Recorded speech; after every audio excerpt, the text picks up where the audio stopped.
Hi everyone, it's Dr. Jeff LaCure. Happy Monday. Happy last Monday in August. Doesn't seem possible. It's another reminder that we should be out there enjoying every single day because every single day seems to fly by. For those of you who have kids going back to school, I'm sure it feels like they just came home from their last day of school. So make sure you enjoy every single moment with your children, with the people you love, because it flies by. Welcome to another episode of the Wake Up Call. I'm going to do a part 2 with you today. I spoke with you last week about really the two underlying causes, primary causes of obesity. And then I mentioned to you at the end of that episode that I found it fascinating that neither presidential candidate had said anything at their conventions, at any of their rallies, about how obese our country is and actually how sick our country is because of diseases, illnesses, and symptoms of obesity. And then lo and behold, Robert Kennedy Jr. Comes out this past week, endorses Donald Trump for president, and as his platform challenged the president to really look at processed food in this country, to look at obesity, to look at diabetes, and quite frankly, challenged the past president and hopefully future president, challenged him to make sure that in his administration, they would really challenge the food production companies, the lobbyists, and so on, that according to Robert F. Kennedy, who has a lot of scientific research behind his opinions, suggested that our food industry is little by little killing us, and the numbers bear that out. So I found it fascinating that not only did Robert Kennedy, when he talked about why he was endorsing President Trump, he mentioned specifically our health. He didn't mention the border, which obviously is a huge issue. He didn't mention the economy, which is obviously a huge issue. He didn't mention that Kamala Harris is about as close to a socialist communist as we've ever had run for president. He mentioned our health. And I got to tell you, wouldn't that be amazing if Trump wins and in charge of the Health and Human Services is Bobby Kennedy Jr. This guy has been talking about our health for years. This has not been some campaign pitch. He has been talking about Americans' declining health for decades. He has been talking about the food industry for decades. He has been talking about the chemicals in our food for decades. He has been talking about pesticides in food for decades. He has been talking about obesity, diabetes, heart disease for decades. He has been talking about the well-being of our children for decades. Wouldn't that be fantastic to have somebody in a substantial and significant office as the head of Health and Human Services who has no loyalty or ownership to any of the food lobbyists? Wouldn't that be nice to have somebody in there? I find it fascinating, too, that a lifelong Democrat, and I guess in some ways when you think of the Democrat Party, in some ways I think a lot of people, even if they weren't born then, think of the Kennedy family. And for him to step away from the Democrat Party and say publicly he doesn't even recognize it anymore, and has actually shared at times he thinks his uncle would be probably more of a Republican today than he would be a Democrat, says quite a bit. And I'm not saying the Kennedy family is perfect. They're not. No family is. I'm not saying they didn't have their own issues, and we know all about JFK and the Secret Service and how many affairs he had on Jackie, and the list goes on and on. No man in power is ever perfect. Maybe that's how they end up in power. But for Robert Kennedy Jr. to come out and say he endorses Donald Trump, that the Democrat Party is dirty, that the Democrat Party is not the party of his family, and most importantly, to come out and say how important our health is as a country and that it is being devastated. And as I mentioned to you last week, over 50% of our country right now fits the medical definition of obese, and over 30% fit the definition of morbidly obese, which means unless something changes, they will probably die directly related to their obesity. That is not the case. Remember, I said to you that in 1960 it was 1% of our country. 3,300 times increase in the last 60 plus years. Think about that for a moment. So I want to talk with you a little bit more about obesity today. Remember, I mentioned to you about lifestyle last week, but I also mentioned and actually got a lot of nice feedback. Feedback in the sense of how much people appreciated the honesty and the sharing of facts, because a lot of people didn't even realize that the majority of people who are grossly obese, who are morbidly obese, have suffered some sort of childhood trauma, and they found it eye-opening. And it said in some ways it answered questions for them about their own mother, their own father, their own brother, and yes, folks, even themselves.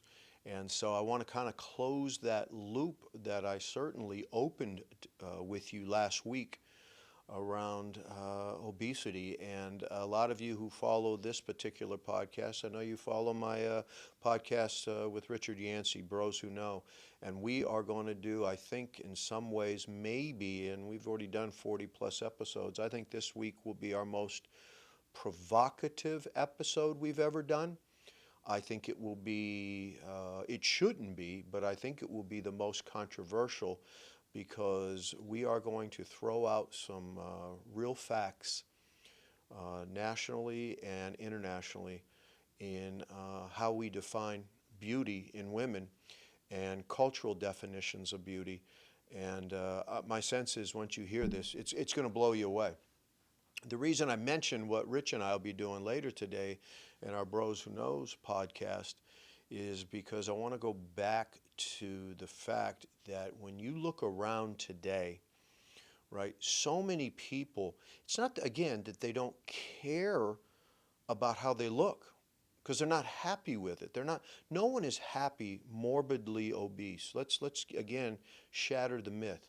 No one is happy grossly, and I don't mean gross as, ooh, that's gross. We're talking about size. No one is happy about being grossly obese. And quite frankly, and I don't filter the truth.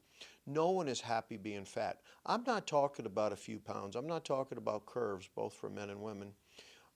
We know what we're talking about. And, it's so interesting to see the disparity now. In some ways, we have come so far as a country, maybe too far. If you look at adolescent girls today, and then you look back 30 years ago or so, and geez, now I sound like my parents, 30 years ago. But what they wear and how much is actually exposed is amazing. And in some ways, right, it's called the paradox of progress. On one hand, it's really good that young women are feeling better, not just about who they are as people and as young women and their personalities and their strengths and their confidence, but they're feeling better about their bodies.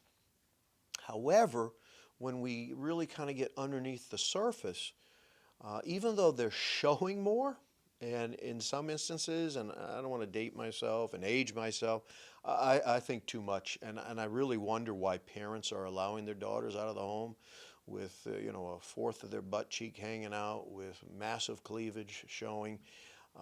It's let them be kids. Let them be kids for as long as they can be. But no, we let them dress in a very sexualized, kind of provocative way. But back to the point is, even though they're more comfortable showing more skin than ever before, and on one hand it's good. We want girls to feel good about their bodies. We really do. I mean, eating disorders are off the chart. But we know when we scratch the surface, right, a lot of these girls who are showing a lot of skin are actually showing a lot of skin, not for guys, but actually for each other. It's like this little competition. Mary's wearing really short shorts. I guess I better wear short shorts. There was a couple of gentlemen, they're in my age demographic, as you might expect today at the gym. And we were talking about, there's still some high school students and college students at our gym, and we were just talking about the difference of when we were in high school, what girls used to wear. Girls used to hide their figures, right? We were talking about they would wear these really baggy t-shirts, really baggy shorts, sweatpants, and so on. Now there's very little to the imagination. The irony is that the young women of my generation and the young women of today's generation still don't feel great about how they look. Isn't that ironic? Yet, in a way to combat it, some used to hide it, and now more and more are showing it. How does that connect to obesity? Because a lot of college women and high school girls are very cognizant of how they look and actually have a lower than average rate of obesity. It changes real quick after college because obesity is epidemic, because many of these young women who may have a particular figure now, we know statistically are not going to have that figure later. And what I'm concerned with and what I want you to be very aware of is, and I think in some ways, I'm certainly talking to men and women today, but I think in some ways I'm talking a little bit more to women. And here's why. And this isn't fair, but this is fact, right? I don't give you opinions and then try to find facts. I give you the facts, and then I give you my opinions on them. So I'm going to give you a fact and my opinion. Women are actually evaluated in our country by how they look. It's number one. It's just the way it is. I'm not saying it's right. I am saying it is in our DNA. And men are evaluated, men are judged by what we can do. We are judged by our position. We are judged by our authority. We are judged by our confidence. We are judged by our personality. I'm not saying women don't appreciate a really handsome man. You do. You absolutely do. However, if you take a look at really attractive couples, consistently the woman is actually physically more attractive than the man if the man is more successful than she is. Let me repeat that. The woman is consistently, there's always outliers, consistently more attractive than the man if the man is more successful than she is. And so again, just to reinforce it for you, as a man, yes, I'm judged by how I look. Yes, people have first impressions. Yes, some people like the way I look. Yes, some people are like, nah, not my cup of tea. And everywhere in between. But where men are really, really judged is how successful are they? How are they doing financially? See, the dude who's 40, who lives in his mother's basement, and I don't care if he is stunning, is not going to be with a really attractive woman. Not going to happen. And do you know why? If he's in his mom's basement at 40 and he's the most handsome man in the world and he will not be with an attractive woman? Because the attractive woman has so many options. So why do I bring that up? Because what is happening as a country is we are trending in the opposite direction. Our biology says we are attracted to people first based on how they look. And what is happening now is more and more men and women very much care how they look, very much don't like how they look, particularly their figures, their body, and yet are doing very little to improve it, for the health of it, for the attractiveness of it. Remember, when I'm not sitting here in front of you every Monday, I'm a shrink, which means I get to speak with people at their most honest and their most vulnerable. And I've never had anybody in my 35 years of sitting in my shrink chair ever come in who is battling the disease, both emotionally and physically, of obesity, and they come in and talk about how great that makes them feel. But we are now being sold a false narrative that fat folks feel great about who they are, and we should embrace their fat, and they should embrace their fat. And I believe it was Miss Alabama. I might be wrong. I know she was from a southern state. An incredibly large woman. And again, I'm not here to body shame at all. Because not everybody is born with a figure of a Victoria's Secret model. Matter of fact, the Victoria's Secret model is not even born with that figure. She has to diet extreme to have that figure, and that's not healthy either. But we can't put forward images for people where they might as well be wearing a shirt that says, you know what? I care about how I look, but I don't care enough. I don't care enough. I don't care enough that my obesity makes me less attractive. I don't care enough that my obesity makes me less healthy. I don't care enough that my obesity causes long-term diseases that, if we're lucky, we can manage with medication. I don't care enough that my obesity causes taxpayers billions of dollars in uninsured health care every single year. I don't care enough. So you know, when I come and speak with you, it is called the wake-up call. I'm throwing out straight truth, even if it doesn't feel great to hear. Watch the commercials now, where in the commercial the implied celebration is, I'm fat, but boy am I happy. We got to stop lying. You know, they're like alcohol commercials. See, that's what's happened, right? All the commercials with fat actors and actresses, and they seem like they're really happy, and they're dancing in their office, and they're weighing 350 pounds, and the guy looks 8 months pregnant, and the woman's backside looks like a whiteboard that you could write all the states in the country on. Again, not body shaming, stating the obvious, and they're celebrating, and they're dancing, and they're happy, and they're selling Ozempic and all their other products, right? Because everybody wants the easy way. It's the same way the alcohol companies lie to you as well, but you buy it. Remember, I think it was Miller beer. I might be wrong. I'm not a beer guy. I'm not an alcohol guy. Why? Because I try to make good life decisions. The only alcohol that's safe is none. So again, not shaming you if you drink, but that's not my dance. Remember Miller? I think it was Miller Lite. Tastes great, less filling. Remember there were the argument, they had the commercials. It tastes great, lie, less filling. Only 60 calories, only 8 carbohydrates. Drink up. Think about that, all the alcohol commercials that are especially targeted now to young people, right? Because if we get you hooked, you'll buy our product.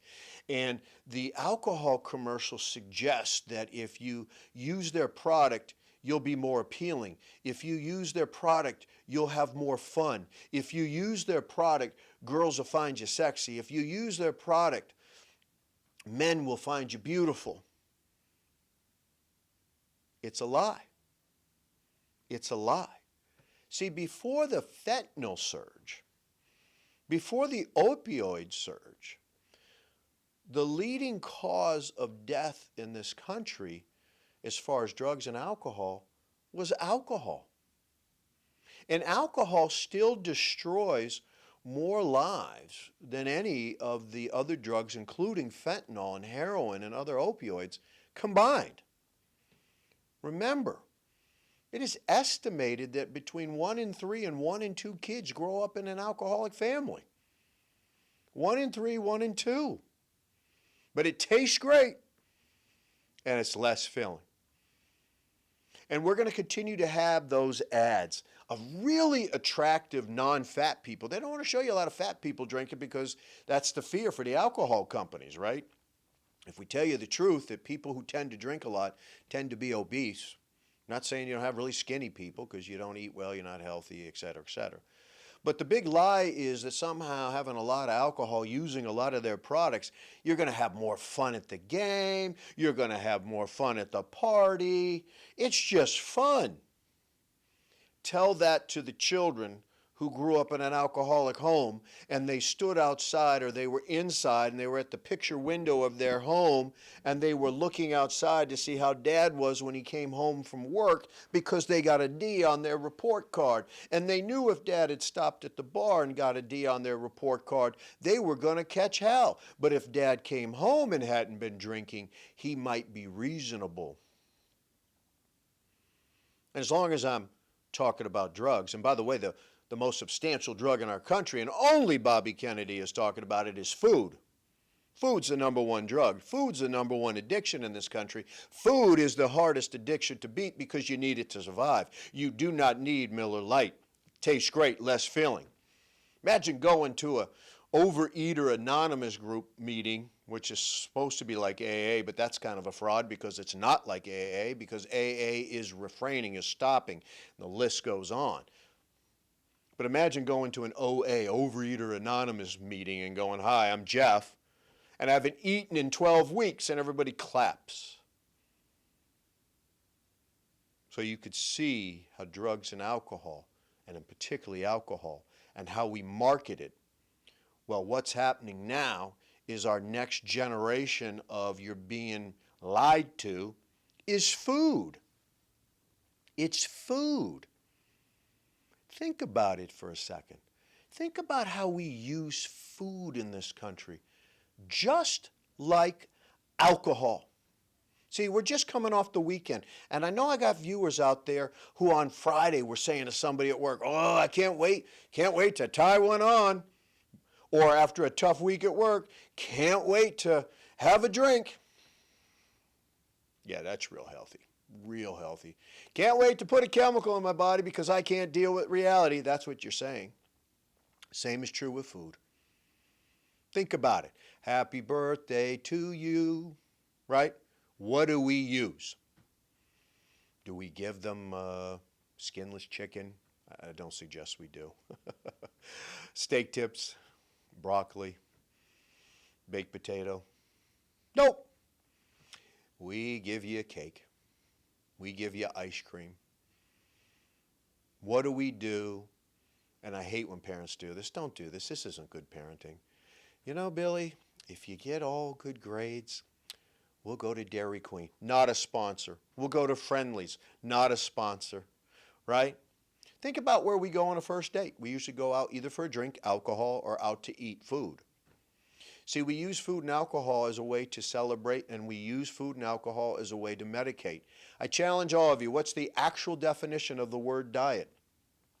You know what the United States version of the definition of the word diet is. It's to reduce calories. That is not the definition of diet. Diet is what we consume. And the majority of Americans now, sadly, are consuming garbage. And as a result, their body looks like they consume garbage. And yet we have advertisers touting that this is really good and we should celebrate it. We have the pharmaceutical companies now, right, coming up with more and more of these diet pills and other things, touting that if you take this, you'll lose weight. It was designed for something else, but we noticed people lost some weight. And then I love the side effects that they read, right? It's all this GI stuff, right? Your intestines are going to explode, but it only happens to 2% of the people. And the 10% or the 10 pounds of weight loss, Billy or Mary, is absolutely worth it. You spend 6 months in the bathroom, but you're 10 pounds lighter. You go. That's our country in a nutshell. Well, there's the third group, and that's the healthy group. But that's the healthy, balanced group. That's the healthy, balanced group. They eat well. They rarely use alcohol. They don't smoke. They don't drug. And from time to time, they go to Krispy Kreme and they have 7 donuts. From time to time, they go to Burger King and they get 2 Whoppers. They go to Starbucks. I love Starbucks. They don't even serve coffee anymore. And they get a massive ice cream, chocolate, mocha, heart attack latte. And they enjoy every second of it without guilt. See, that's a healthy lifestyle. See, if you eat that every day, you look like you eat that every day. Think about it. And so the third group, which is the people with a healthy lifestyle, they're the ones that the government shut down during COVID. Right? They shut our gyms down. They didn't shut down the liquor stores. They didn't shut down the pot dispensaries. Why? Because if you're drunk or high, you don't vote. If you're drunk or high, you don't notice. But they shut down our gyms. You better believe it. They shut down our places of worship. Because if you're informed and you're empowered, you're not going to drink the Kool-Aid. They shut it down. Who's the they? Well, the 5 people that run the country, all the people with the big cash. They shut it down. They shut it down. They did not want people informed. They did not want people empowered. I'll close it with this, folks. I'll close it with this. You have a choice. Think about this for a second. You have a choice. Now, because they're not a sponsor, I'm not going to mention them. But I'm a member of 2 different gyms. One gym, $24.95. The other gym, $19.95. So what is that, 45 bucks? 45 bucks a month for peace and serenity and good health, lower chance of disease, incredibly low chance of obesity, for $45 a month. Or you could go to your favorite bar and for that $45 get a couple of drinks. Or for that $45 you can go out and have an incredibly high-fat, high-processed, high-carbohydrate meal, and you will look like it. I'm going to tell you the truth. It is easy to not be obese. It's like so easy to not be obese. It is so easy to not be fat. It actually takes an incredible amount of time to be morbidly obese. It doesn't happen overnight. Your body is so forgiving, right? Your body is so forgiving. But if you continue to punish your body finally says, I'm not fighting back anymore. And guess what, Junior? Now you got a lot of fat cells. Now you got a lot of opportunities. Good luck trying to lose that weight. So I'll close it with this, because this is your wake-up call. If you're grossly obese, if you're morbidly obese, don't blame anybody but the person looking in the mirror. Take a look. Look in the mirror and say, I own it. Even if your childhood was traumatic, and you know my heart goes out to you. I've dedicated my professional life to people who have overcome trauma. Hear that? Overcome trauma. Notice I didn't call them trauma victims. There's trauma survivors. I've dedicated my professional life to you. And as part of that dedication, I'm going to continue to encourage you to take ownership for your decisions and to recognize that the odds are stacked against you, because our food is garbage, our political system is garbage, the amount of money that's involved in drugs, alcohol, and food is crazy. But on top of it now, because we've become so woke, that if you're grossly obese, the rest of the world's supposed to say, hey, you're okay. You're just fine. It's us that have the problem. You know I care about you. You know I got your back. And you know I'm going to be honest with you. This is Dr. Jeff LaCure, and this has been your wake-up call.